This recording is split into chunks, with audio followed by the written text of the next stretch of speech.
All right, so it is 1:02 and we are going to get this kick-started, our presentation here. My name is Marla Corper and I am SEI's Development Director, and today I am your host of this webinar. So thank you so much for joining us and coming to learn more about the basics of solar and how both solar and energy efficiency can contribute to economic recovery. Today we have three presenters with us.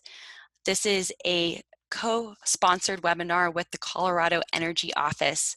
We're going to get started off with Mary Marshall. She is the Solar Forward Program Manager at Solar Energy International.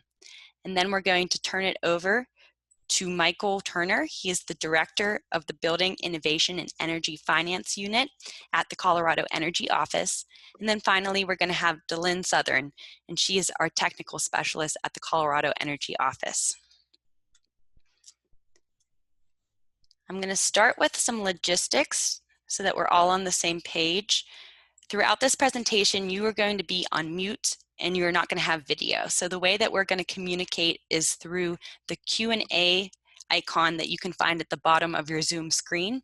Please, any questions you have, enter them into the Q&A, and at the end of the presentations, we're going to have an open forum where we'll go over questions and have a discussion. If you have any technical issues, please press the raise hand button. That will be an indicator to me that we have an issue to resolve, and you and I will work on that one-on-one to resolve that issue. And finally, the chat is going to be used solely for informal conversations. So we invite you to interact with other folks that are joining us here, but know that all questions are going to be fielded through the Q&A portion of this presentation. I'm going to get us started by telling you a bit about Solar Energy International. So here at Solar Energy International, we envision a world powered by renewable energy. We work towards that vision by training the global solar energy workforce. We've been doing this for 29 years, and from that, we have over 76,000 alumni that are working in the solar field. Of these alumni, they have contributed to over 10% of the installed solar across the world, so the total capacity that's on Earth to date. And as we like to say, we're just getting started. We do this through our headquarters located in Paonia, Colorado. That's where I'm coming from today. And we also have hands-on training centers in Costa Rica that serves Latin America and in Oman that serves the Middle East. We offer hands-on training, in-person training, and online training to folks all over the world, including our alumni from 145 countries. If you're interested in joining us as a student or a supporter, I encourage you to learn more by going to solarenergy.org, by giving us a call at 970-527-7657, or sending us an email at sei@solarenergy.org. We would love to have the opportunity to engage with you. Today at this webinar, we're going to have our three experts talking about the basics of solar and common questions and concerns you may have as you're considering going solar, and then also thinking about solar and energy efficiency and how the two can aid in economic recovery. So without further ado, I'm going to go ahead and pass this off to our first presenter, Mary Marshall, and she's going to get us started.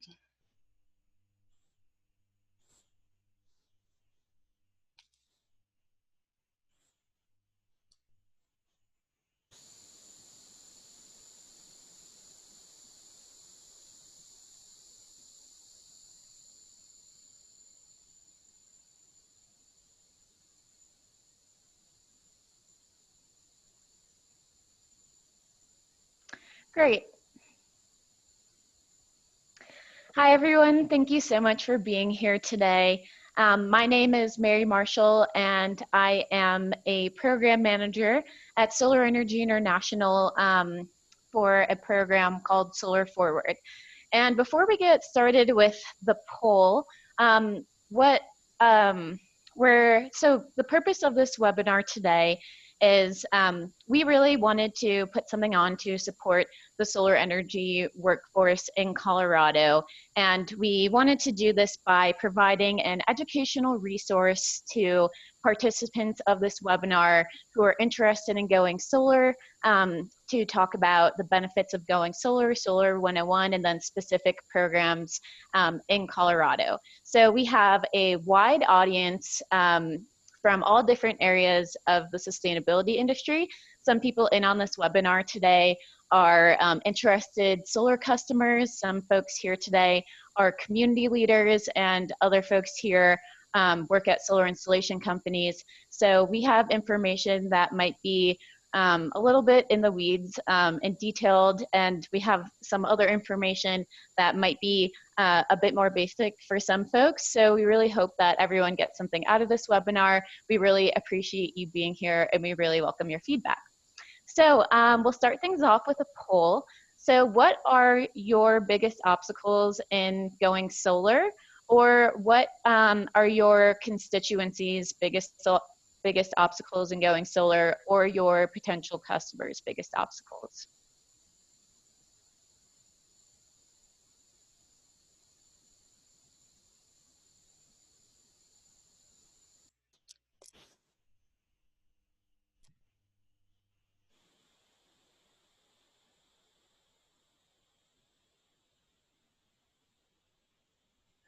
Great, so I'm just going to share the results right here. It looks like we have some financing, the time it takes, roof age or shading, and other. We are going to cover all of these topics in our presentation today. Great.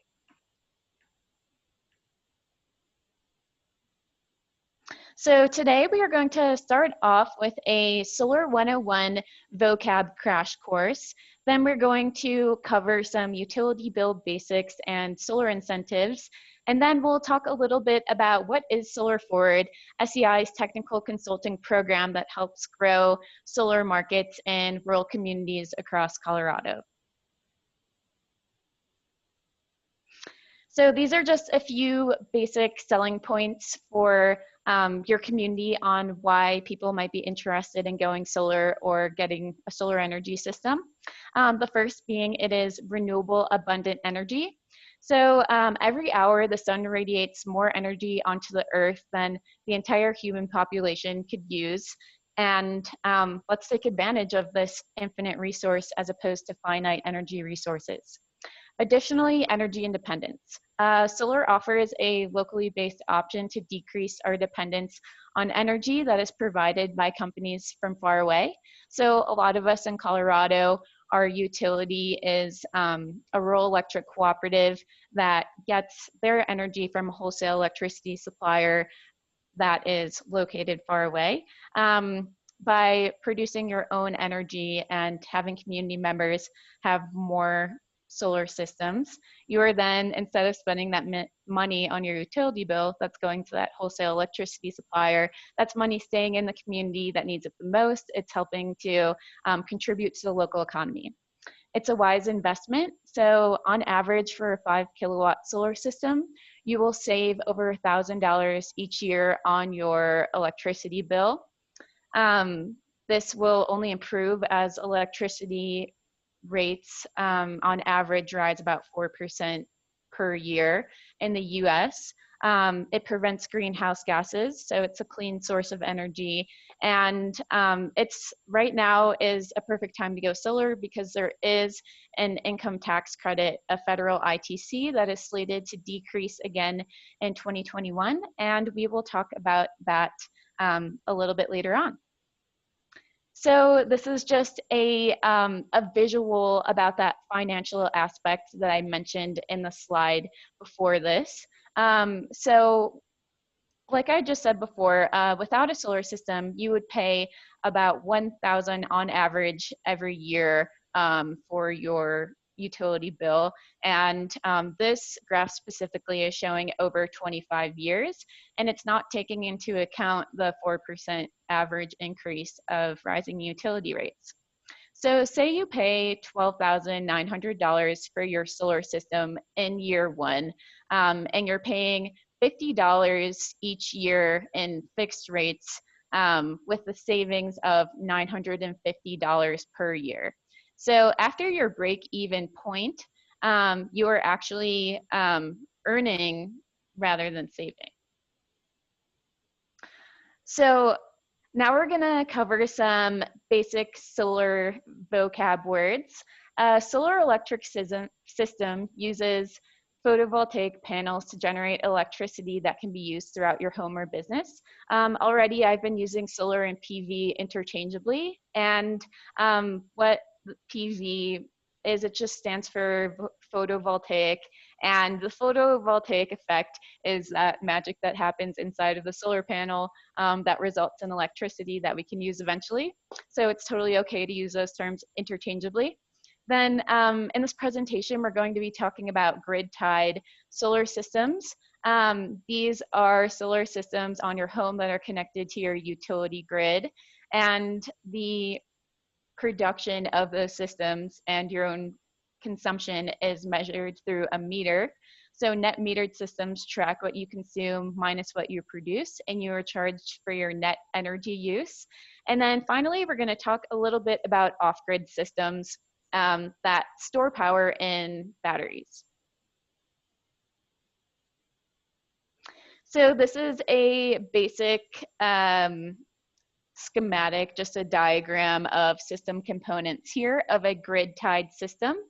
It is it's important to note here that this is a grid-tied system, and it starts over here with the PV array.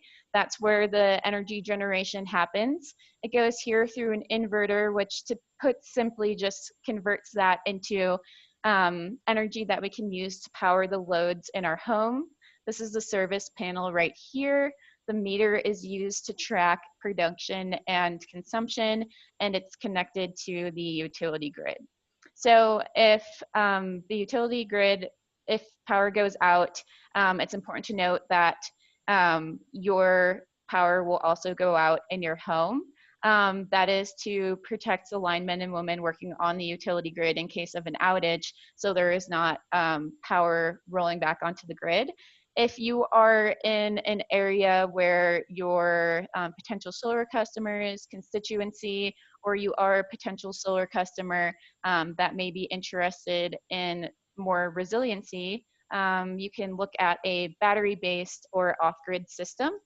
So this diagram shows a PV array, a charge controller, that's really just that gatekeeper in between the PV array and the battery bank. Then going to the inverter to convert that into energy that we can consume. This is an off-grid system, but it's important to note that you can also have a grid-tied system with battery backup. So now we're going to jump into our second poll. What type of solar system are you considering, or what type of solar system are potential solar customers in your area or your constituency interested in?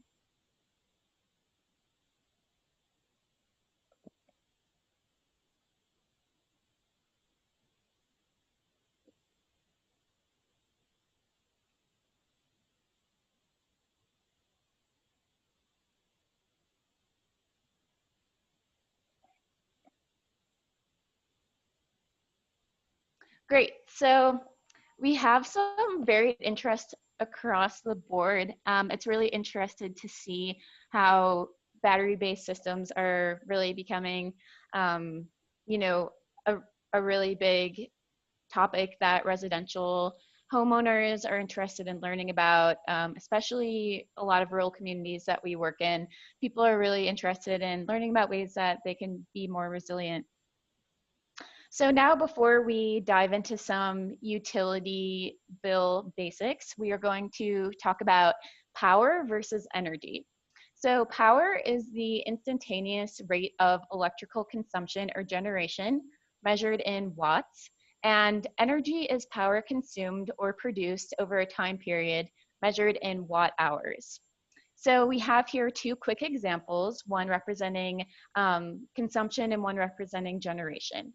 So we have a light bulb rated at 75 watts. Over 5 hours, that would be 375 watt hours consumed. And then we have a PV module rated at 250 watts.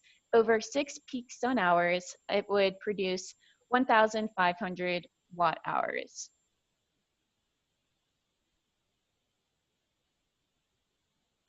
So now we're going to talk a little bit about utility bill rates and fees.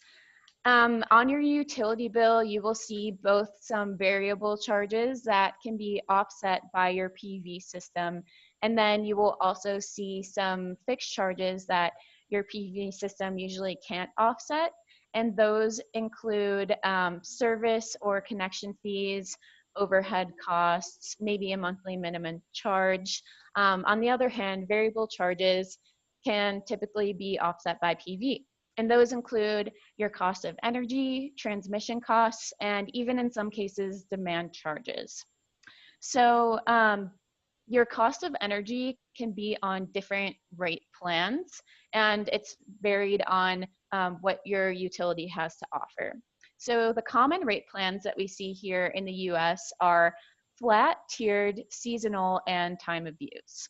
So a flat rate plan is when energy is charged at just a flat rate per kilowatt hour. Pretty common. A tiered rate plan is the tiered rate plan is either the more you use, the more you pay, or sometimes the more you use, the less you pay. So it would be more common to see a residential rate plan where the more you use, the more you pay, whereas a commercial rate plan might have the more you use, the less you pay. Then we also have a seasonal rate plan where in seasons of higher demand, you will pay more. That will vary on region. And then time of use, which is during peak periods, electricity will cost more. And then those peak periods would be defined by your utility. So then I'll just briefly talk about demand charges. So demand charges are based on peak power demand and not consumption. So if you think about demand charges like a speedometer, like a needle on a speedometer, if your demand reaches 50 kilowatts and stays there for 15 minutes, the meter needle would remain at 50 kilowatts, unless or until your demand exceeds that level. If your demand reaches 55 kilowatts and stays there for 15 minutes, the needle will then stay at 55. The new index point is maintained even when you are using less, and the meter reader comes to record the demand and then resets the meter back to zero. So it's important to be aware of the different rate plans out there because in some instances, your utility will let you choose a rate plan and you might want to choose something that's more financially viable for your situation. For example, a tiered rate plan would be a good application for a PV system. So how is this PV production counted? We talked a little bit before about grid tied and net metering. That could be either via a single meter, which is one bidirectional meter that is located in your solar, in the components of that solar system we looked at earlier. And when your PV system is overproducing, what you are not, and your loads aren't using all of that energy that PV system is creating, it is then going to essentially roll back to the grid. If your PV system isn't producing enough for your home to use, you will then have energy rolling back from the grid to your home.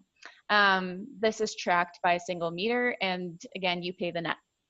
A dual meter is where you have 1 meter for PV production and 1 meter for household consumption, and you're once again paying the net. And then a self-consumption is, we talked about before, like an energy storage system. So just a little reminder of where that meter is in the system. You have an example of a setup here with a bidirectional meter located in between that AC service panel and the utility grid. And you can see these arrows here representing the flow of electricity. So we're talking a lot about PV production and about demand and about our net demand. So I wanted to provide a quick visual example here about what your energy consumption and production would look like throughout the day in a household. So you can see here that the blue represents your total demand, the green represents net demand, and yellow represents your PV production. We have in the middle here a typical peak period for when the sun's shining and your PV system will be producing the most. And as you can see, it doesn't necessarily align with your demand.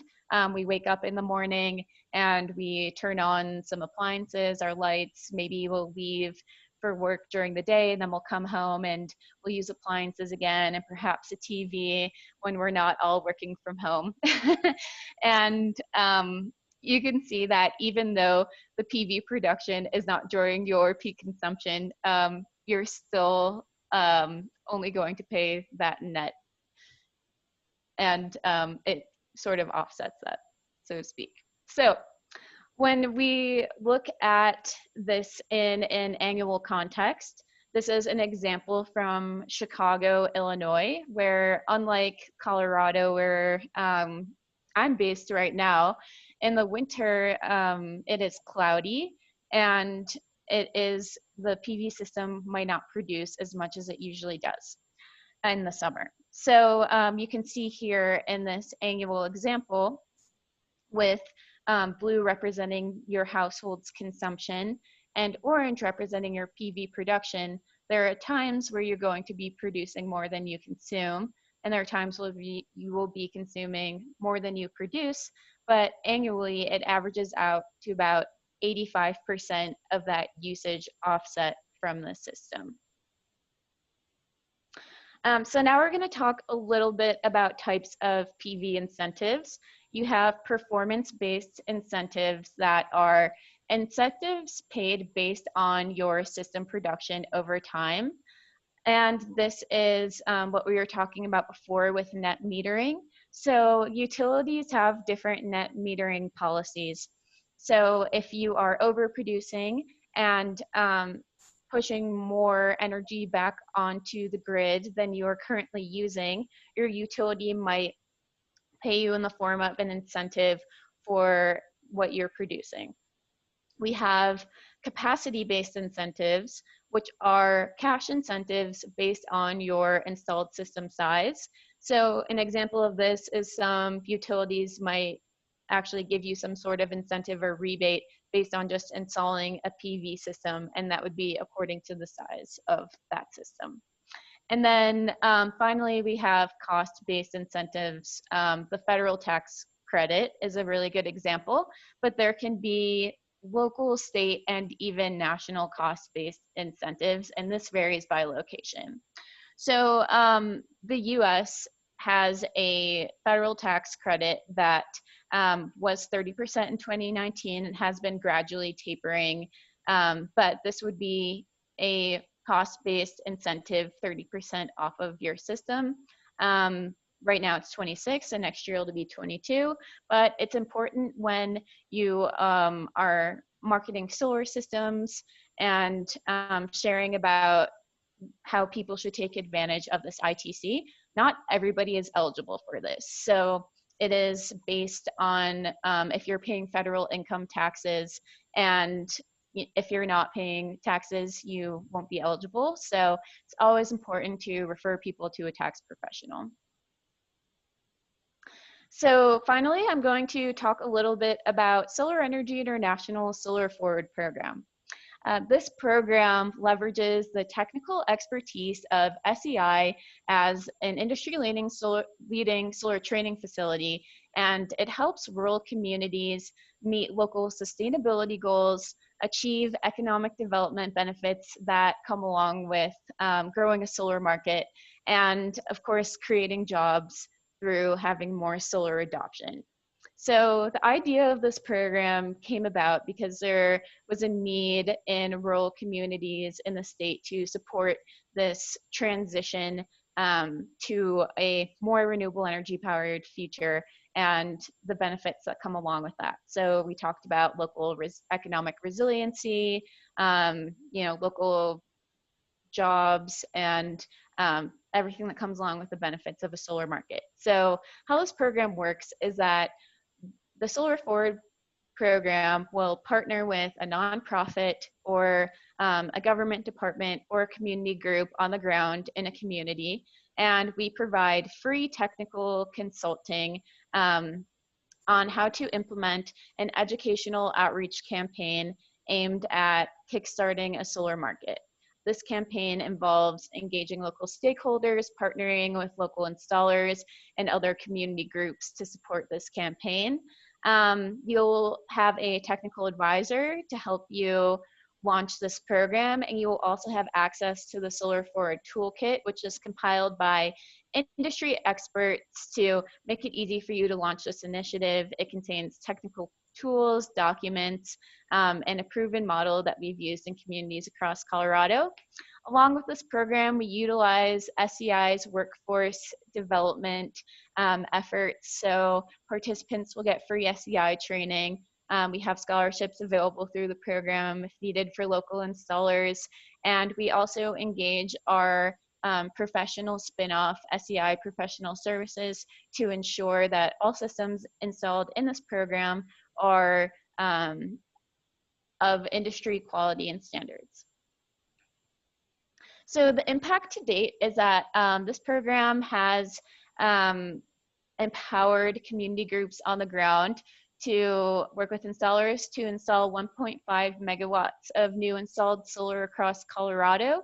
That's over 200 total new PV systems, nearly 24 new jobs across multiple counties, and hundreds educated on the benefits of solar energy and energy efficiency.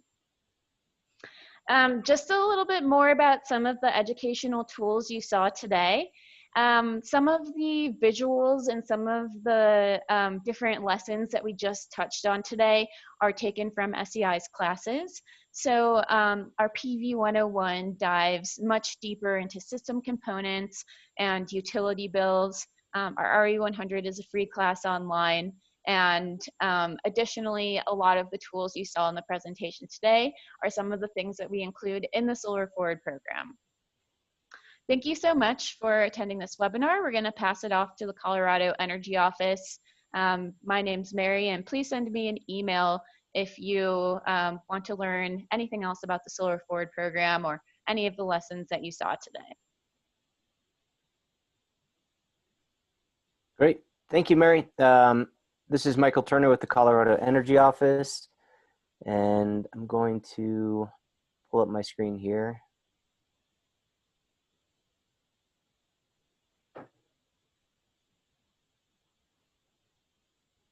And I think there we have it. Well, great. You know, I certainly appreciate the collaboration with SEI and look forward to more projects together. I think there's a lot of great synergies between our two organizations. So hopefully this is one of many webinars and community projects that we work on together. I think that, you know, we've long known the benefits of energy efficiency and renewable energy projects in terms of economic and environmental benefits. I think during these times, these benefits are even more acute as we think about how to apply them to the economic recovery of our state. The Energy Office has had a variety of different energy efficiency programs over the years with some renewable energy components, and I think we're finding a growing recognition that our programs can help with also the identification and financing of renewable energy projects and the support of that industry. So I'm pretty excited to talk to you today about some of the programs that we have at the Energy Office. We're going to cover a lot of ground, so consider this just a bit of a primer, and we're here for further conversations, so don't hesitate to reach out to us. So the first question here is just to get a sense of, are you familiar with CO's energy projects, programs, and if so, which ones?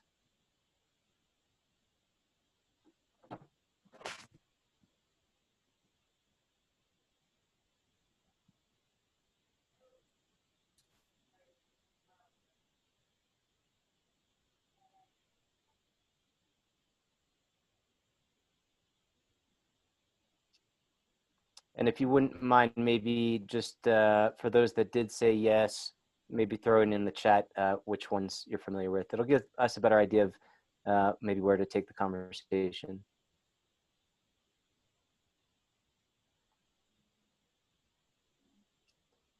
Great. And it looks about, okay, so a lot of opportunity to kind of share the breadth of work that, that we work on here at the Energy Office.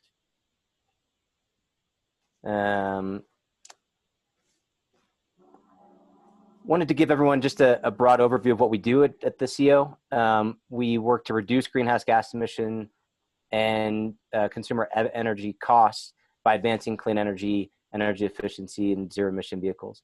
So even from this chart, you can see we cover a lot of ground. We have a weatherization assistance program, transportation fuels and technology. We have intervening power at the Public Utility Commission. We work on energy policy. And then we have the building innovation and energy finance. So we have a lot of different programs, tools for communities, for businesses, for residential homeowners. And, you know, we're looking to engage with our communities and with Coloradans. So, you know, I'm not going to be able to touch on everything, even within our division. But if there is, you know, something that you'd like more information on, please don't hesitate to reach out. So even within buildings and finance, I'm not going to be able to cover all of these, but I did want to give our audience an idea of all of the different sectors that we work in. I'm going to dig a little bit deeper into one of our commercial programs, the agricultural energy efficiency, and then also our Renew low interest loan program for residential homeowners. And then I'm going to pass it over to my colleague Delyn to dig a little bit deeper into energy performance contracting. But you can start to appreciate we work with schools, we work with public sector clients, we work with commercial space with Colorado Property Assessed Clean Energy. We have a low interest loan program. We just launched one of the first state sponsored cannabis pilot programs in the country. We have an industrial program. We're always looking at what's the forefront, the next sort of emerging market and technology, whether it be blockchain or agrivoltaics, solar on agricultural land. So we cover a lot of ground. And so, you know, I hope this just gives you a flavor of some of the work that we do. And in my description of these programs, I think you get an idea of how we apply technical and financial support to actually get some of these renewable energy projects implemented. And then lastly, I'm going to just give a sneak preview to a data visualization project that our office is working on to help facilitate our resources and provide more education to our communities. The second question I'd like to pose is renewable energy a priority for you or your community? And are you interested in residential or commercial solar financing?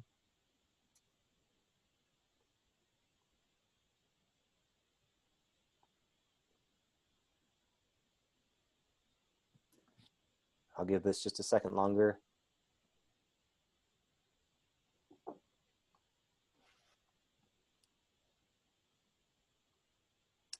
All right, so yes, and a little bit more on the residential side, which is great because we're going to cover both residential and commercial. So that's helpful for me.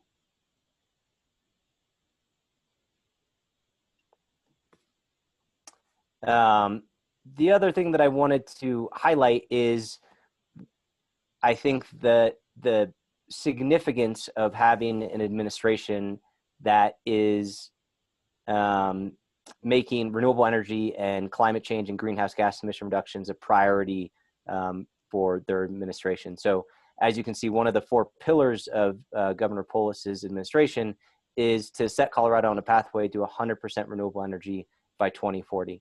And then last year, we actually set in state statute some greenhouse gas goals for the state.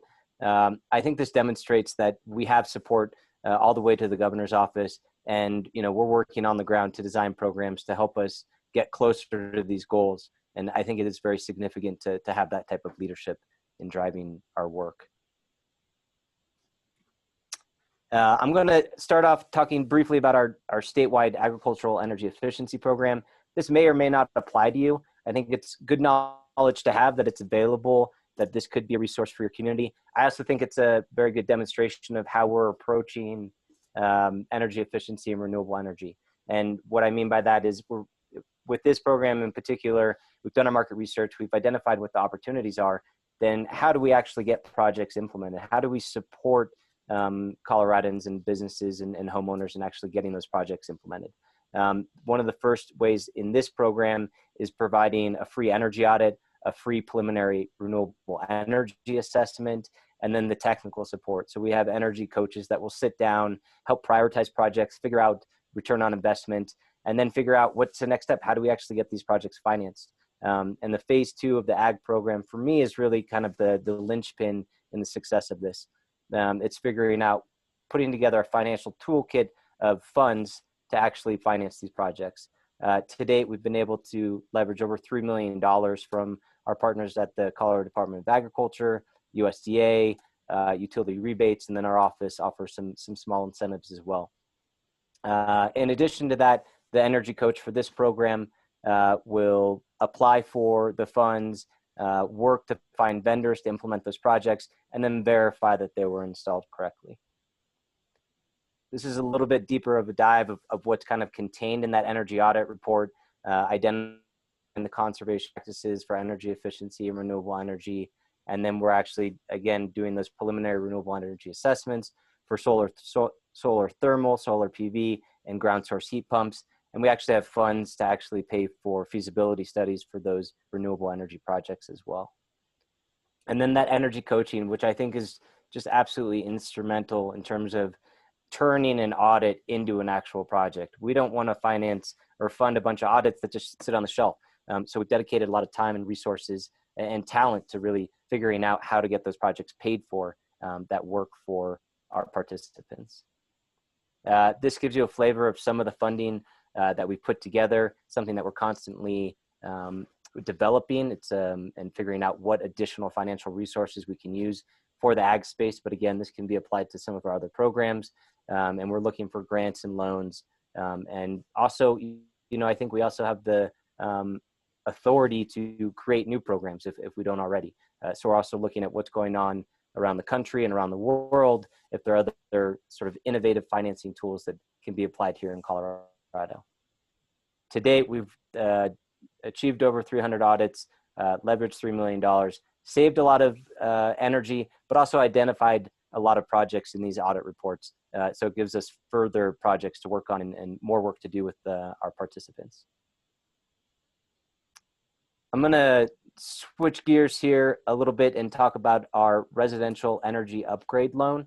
I think this is an incredible tool for residential homeowners to actually finance solar energy projects. It's a fixed low interest rate and long-term loan for homeowners to make those upgrades for both energy efficiency projects and solar. It's available statewide, and we work with a variety of different local lenders. We're constantly bringing on new lenders for this program to strengthen the outreach component of that. You can finance a lot of different energy efficiency projects and solar. We've had a lot of interest actually in solar projects, and so I think this couples nicely with what SEI is working on with their Solarize program. Just to give you a little bit of insight into what we've been able to achieve to date, we've had the program around for, I think, just under 3 years, but we've been able to install 4.3 megawatts of solar through the Renew program, nearly $14 million in solar financing. And we're working all over the state with pretty much every project or program that I discussed earlier. We're working in all the counties around the state.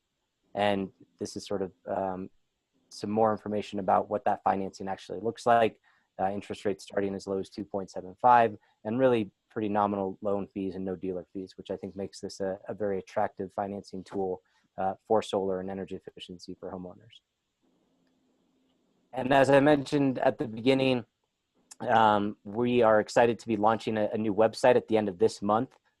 This is really a tool to provide more information to communities and homeowners and to figure out, what renewable energy or climate goals counties have committed to.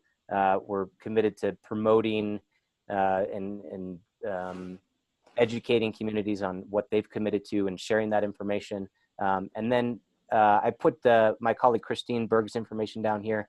I think it's very significant that our office hired a senior policy advisor for local government. Christine recently served for 5 years as the mayor of Lafayette, Colorado. And I think she really understands the important role cities and counties have in making the transition towards a clean energy economy. So I wanted to put her information up there. She's a great resource and advocate for local government, and look forward to sharing this information with our stakeholders and Coloradans moving forward. With that, I'm going to hand it over to Delynn to for a dive of EPC. But again, look forward to questions on this webinar, and certainly hearing from any attendees moving forward on all the programs that we have.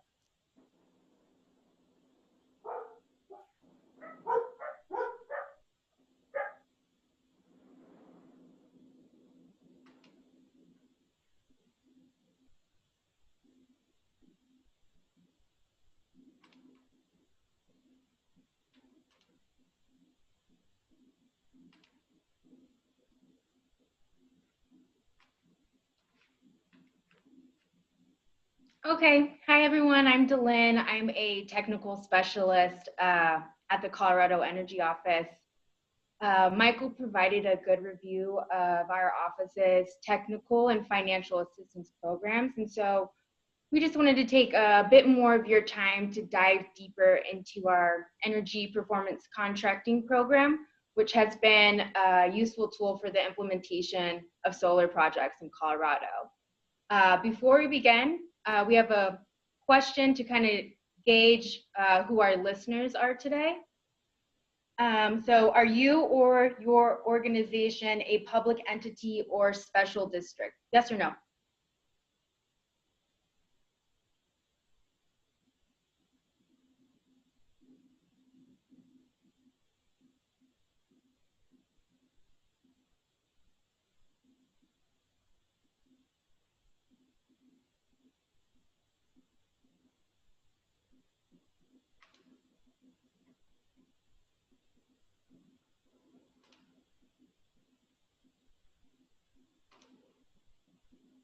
Oh, let's see.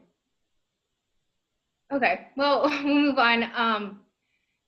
Just some background on that question is the Energy Performance Contracting Program is designed for public entities and special districts in Colorado. The model, however, is one that can be used for the private commercial sector as well. So still pay attention. You'll get some good stuff out of the presentation. Okay, so what is energy performance contracting? We like to refer to it as EPC. At its core, EPC is a financing and contracting tool that allows entities to use cost savings from facility improvements to fund the capital projects. The Energy Office has offered the EPC program for over 20 years in Colorado, and we've helped communities identify 20 million in cost savings while reducing the need for 200 million units of energy. Our office implements the EPC program as a public-private partnership.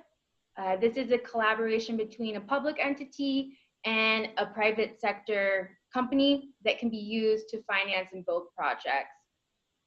In Colorado, our private sector consists of our pre-qualified energy service companies, which we refer to as ESCOs, as well as our financial firms or lenders. So think, banks, etc. Our public sector clients are counties, municipalities, schools, state agencies, as well as special districts. And then the Energy Office provides the framework for the program. We offer contract support, document review, along with engineering and technical guidance throughout the life cycle of the project.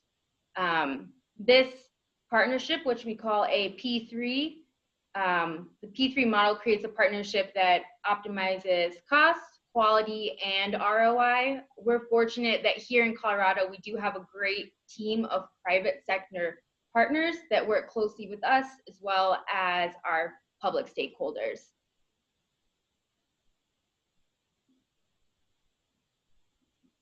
The EPC program requires our pre-qualified ESCOs to go through a fairly rigorous application process in order to be on this list.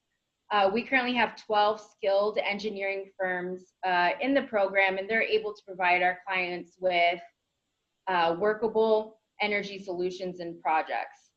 Additionally, you'll see that our office has the support of a number of industry stakeholders that also advocate for our programs and our mission. So here I'll just go ahead and highlight some of the main benefits of using the EPC program model for project implementation. The first, that single procurement contract. So our program is structured in a way that looks at opportunities holistically and provides a single procurement contract instead of a piecemeal approach. So essentially the ESCO will serve as a general contractor for multiple aspects of a capital improvement project. Next, as required by statute, our firms are required to present you a project that is at a minimum cash flow neutral. The next is this, what we call a guarantee. So our firms guarantee that the savings identified in the report will happen. If for whatever reason, the entity isn't saving what they said they would, the ESCO would cover any shortfall. This is a rare thing, but it is kind of an extra added assurance, especially when you're, either asking your community for budget approval or, accessing financing. Another great point is that the EPC program does promote a local workforce. Our program really supports that 80% in Colorado workforce rule. Our firms will use local subcontractors when possible and if requested by the client. They're very interested in kind of putting some of that investment back into the community in terms of, economic benefits. And then lastly, our office provides no cost support throughout the life cycle of the project. So this includes contract guidance as well as that technical review I mentioned earlier. In addition, our ESCOs are required to use all of our state-approved contracts as well as our process.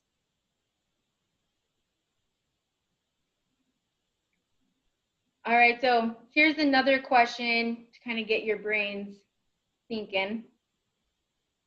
Should a rooftop solar array be considered on a roof that is 20 years old?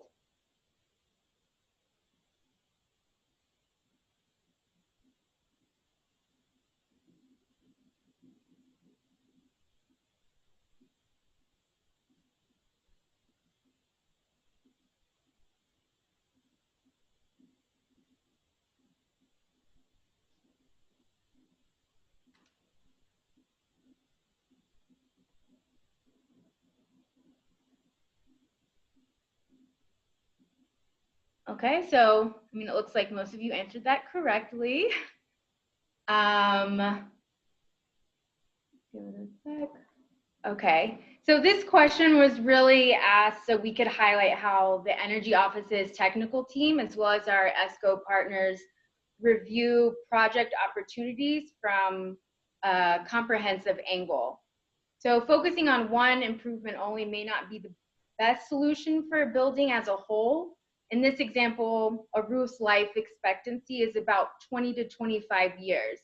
So if a client chose to put a solar system on this roof, they would likely have to remove the entire system in a few years and then have to remount the system, which they would be incurring additional costs down the road.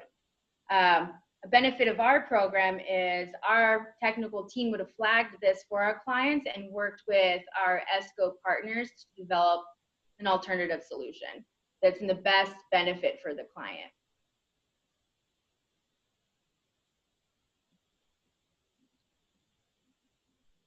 EPC is a great tool. It's not necessarily the right fit for all projects. I think it's important to know what factors make it a good approach for implementation.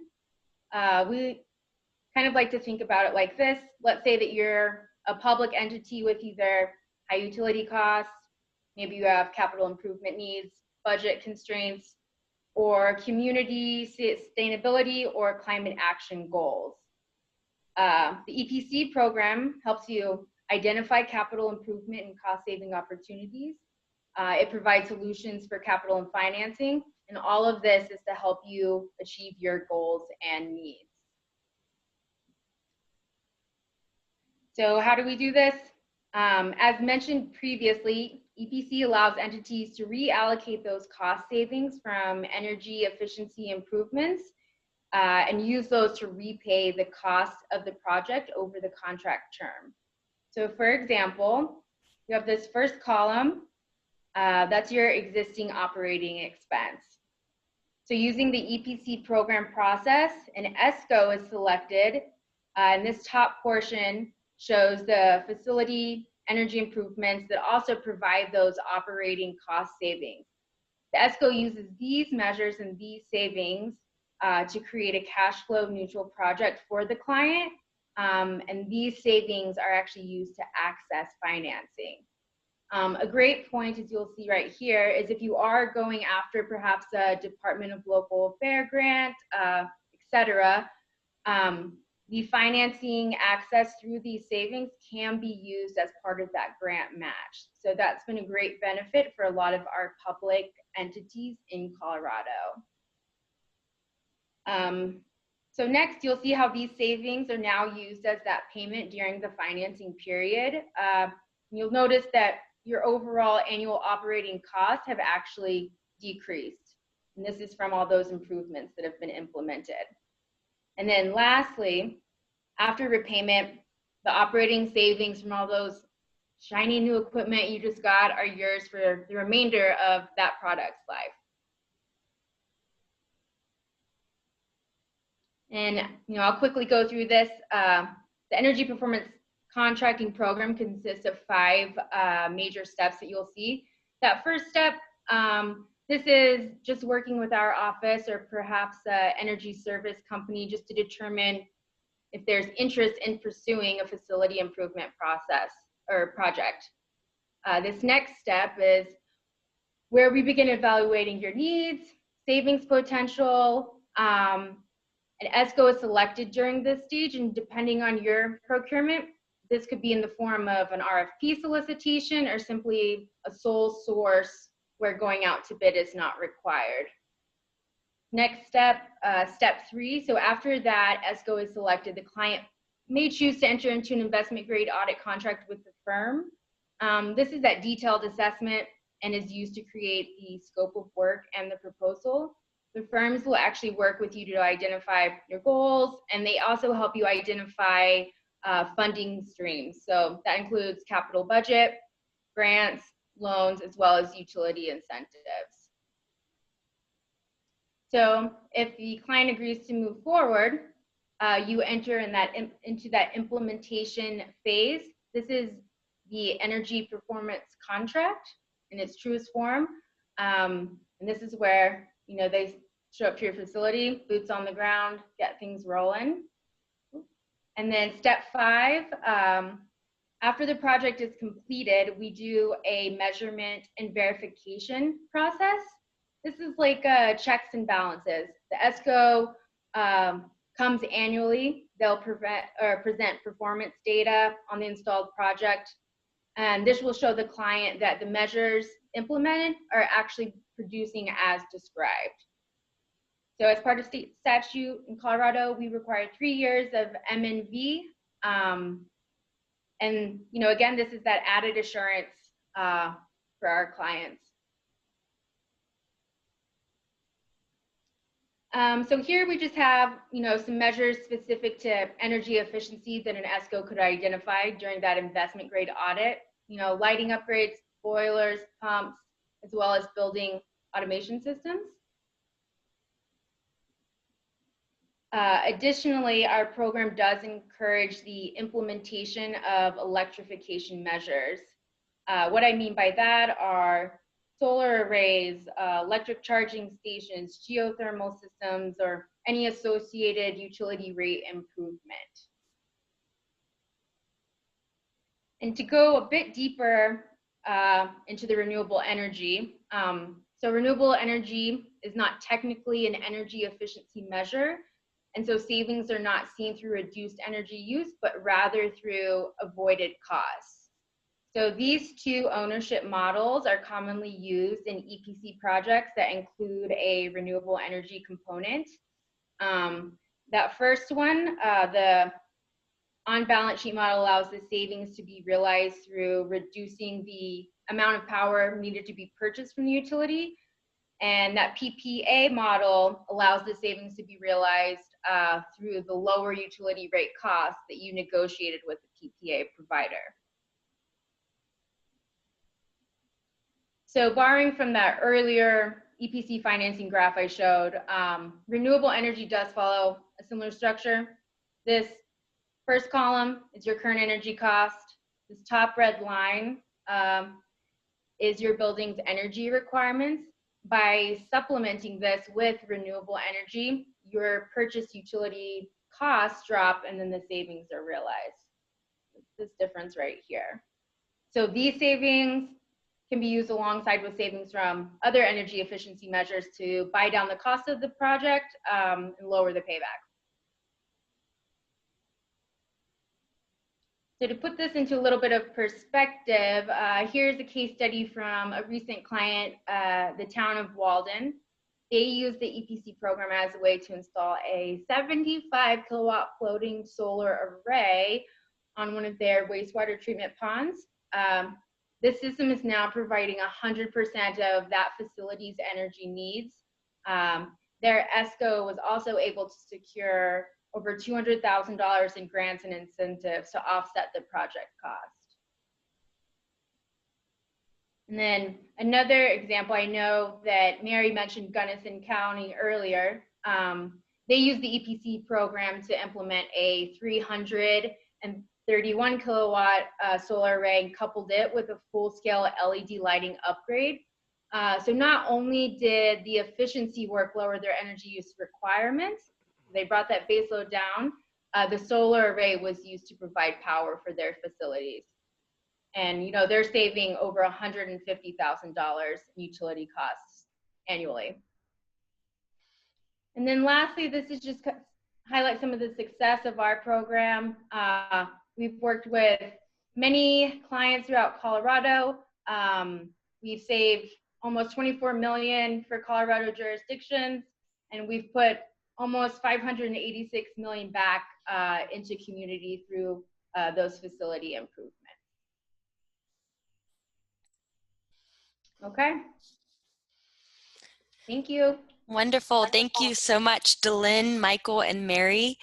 My name is Marla Corper, and I'm SEI's Development Director, if you didn't get that at the beginning of this presentation. I want to acknowledge it's 2 o'clock, so if you have to hop off, we are going to send a recorded version of this presentation so you can see your questions answered. But we are going to take just an additional 5 to 10 minutes here to answer a few questions we have for the presenters, and then we will bid adieu until next time. So I'm going to start off with a question for Mary. We got a question from Sam about how does my community get involved with Solar Forward? So if your community is interested in getting involved with Solar Forward, first I would recommend reaching out to me over email, mary@solarenergy.org. It's going to be included in the recording on this as well. And at that point, we can have a conversation about if you're a part of a nonprofit or a community group who would like to be a coordinator on the ground to receive these resources through the program. And if you're not currently a member of a group, we can have a conversation about how we can find a group that can host the program, evaluate stakeholders on the ground, and see the best avenue moving forward. So we love to connect with new partners. So I definitely recommend spreading the word and reaching out. Thanks for the question. Great. All right, this question is for Michael from Bryce. What are the qualifications for someone to participate in the AGEE program? Yeah, great question. I wrote a more detailed response here, but it's basically we work with pretty much every facet of the ag sector, save for the cannabis program or the cannabis industry, and that's because consideration of our federal partners, and we have a different dedicated cannabis program there.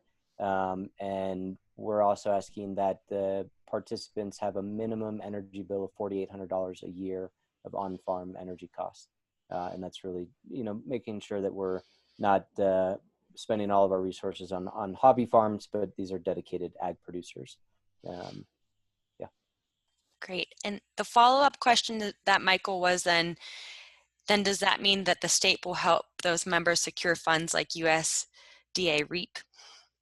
Yep, exactly. The intent of this program is to help secure funds from programs like there's the REAP, Renewable Energy for America program, EQIP, Environmental Quality Improvement Program, in addition to some funds from the Department of Agriculture through their Acre 3 program, and then CPACE and utility incentives. You get the idea.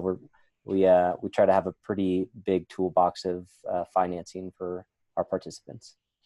Great, thanks, Michael.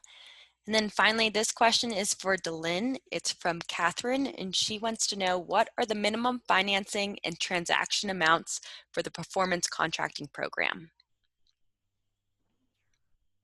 So great question. We don't have set minimums. We do kind of have a rule of thumb for our state program. So we find that the projects that are most attractive to financiers have a project value over $500,000. So it is some of those larger projects. Great. And then the financing rates are, we've seen them below 3%. So it works out pretty well. Awesome. And Delynn, I think this follow-up question goes to the 500,000. What ideas does the Colorado Energy Office have to extend this program to the public utilities that are in entities that are in rural Colorado that may not be able to hit that $500,000 threshold? Sure. So this has been a conversation lately. We have been trying to kind of see what programs may be a light version of the EPC program that does, fill that gap. Right now, we do have some other rural clients that have been able to kind of pool their projects with maybe the town next over or something, and they kind of get that project value up, get that lower financing, and they kind of split apart from that point. Good question. Wonderful. So if rural entities want to learn more, is the best first stop to get in contact with you and figure out how they can work together? Yep. Sounds good. Yeah. Wonderful. Great. Well, again, we want to be mindful of your time, so we are going to wrap this up. I want to say a huge thank you to the Colorado Energy Office and to each of our presenters, Delynn, Michael, and Mary, for sharing this information with us. We're really grateful at SEI for our partnership with Colorado Energy Office, and like to think, as Michael said earlier, that we're just getting started. So stay in tune for more webinars coming as part of our collaboration. If you want to learn more about SEI, or if you want to sign up for some of our courses, again, I encourage you to go to solarenergy.org. You can give us a call at 970-527-7657, or you can email us at sei@solarenergy.org. Thanks so much and have a great day.